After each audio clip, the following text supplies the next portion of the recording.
2024 was exceptionally warm. It was the warmest year on record by about a tenth of a degree C, which followed 2023, which was also the warmest year on record by, about 0.15 degrees C. So we're seeing two very strong records back to back.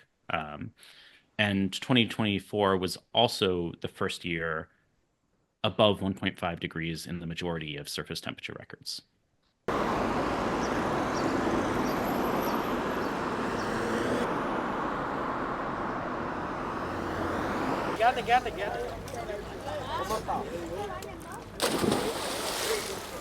Every single month, January to July, has been the warmest on record. July was the second warmest, and then from then on has been the second or close to first around. But when you put all of those together, then the trajectory is just incredible and sums up to the warmest year on record.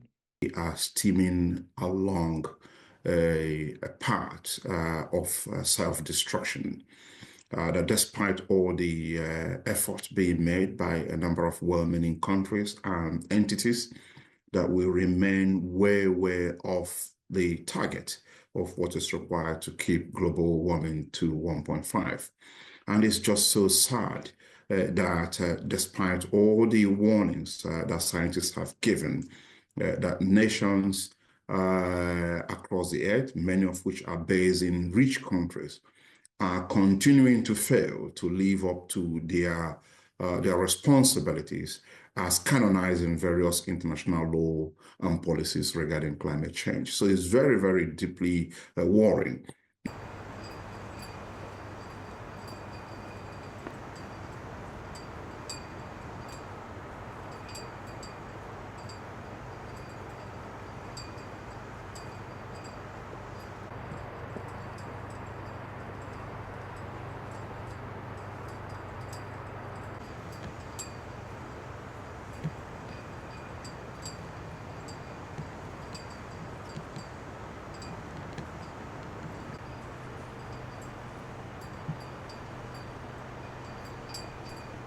It's not a surprise that 1.5 has been reached. This doesn't mean that the Paris Agreement has been breached. Paris Agreement make a reference typically over a longer period of time of 20, 30 years. So the fact that a single year exceed the 1.5 threshold doesn't mean that we have missed the Paris Agreement target.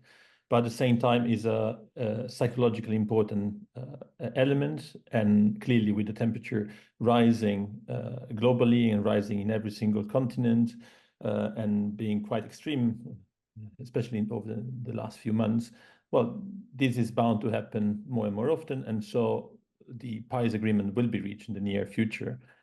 We can discuss whether it will be the late 2020s, early 2030s, but we are bound to reach 1.5 in the terms of Paris Agreement and exceed it.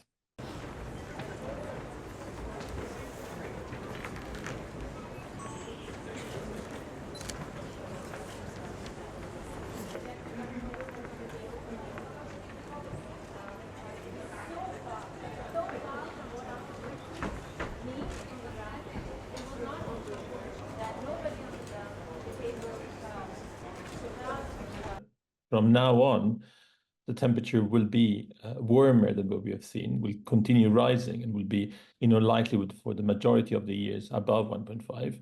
And if we are really good and put our act together, maybe by the end of the century, we'll be able to get back to the temperature as cold, strangely to say, to the one we have experienced over the last year, which is the record-breaking now.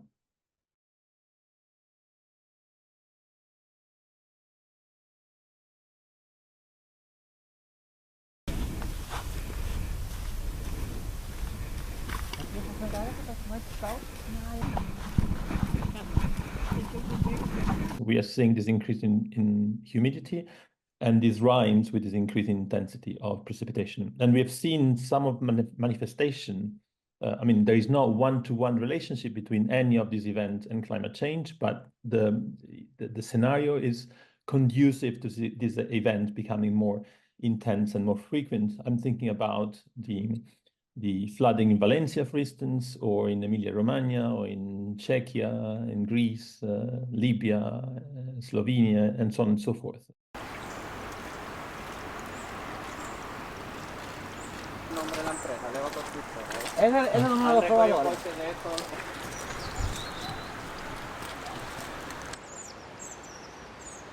There is also the understanding that those who have the greater financial capability, greater technological capability, and historical responsibilities need to take a leading position here. And therefore, minds will turn to countries like the US and other developed countries.